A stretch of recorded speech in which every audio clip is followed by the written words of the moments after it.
You famously said when you were younger there were 5 problems that you thought were most important for you to work on. If you were 22 today, what would the 5 problems that you would think about working on be? Well, first of all, I think if somebody is doing something that is useful to the rest of society, I think that's a good thing. Like, it doesn't have to change the world. Like, you know, if you're doing something that has high value to people, and frankly, even if it's something, if it's like just a little game, or, you know, some improvement in photo sharing or something, if it has a small amount of good for a large number of people, I think that's fine. Like, stuff doesn't need to be changed the world just to be good. But in terms of things that I think are most likely to affect the future of humanity, I think AI is probably the single biggest item in the near term that's likely to affect humanity. So it's very important that we have the advent of AI in a good way. That is something that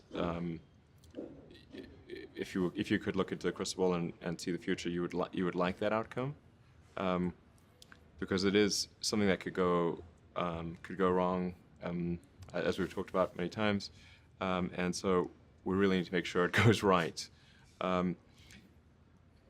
That's I think AI, working on AI and making sure it's a great future. That's the most important thing I think right now, the most pressing item. Then obviously anything to do with genetics.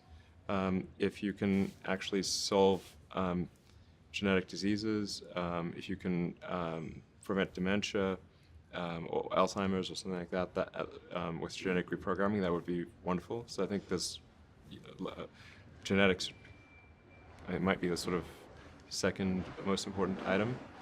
I think having a high bandwidth interface to the brain, like we're currently bandwidth limited. We have a digital tertiary self in the form of our email capabilities, like computers, phones, applications. We're effectively superhuman, but we're extremely bandwidth constrained in that interface between the cortex and your sort of that tertiary digital form of yourself. And helping solve that bandwidth constraint would be, I think, very important for the future as well.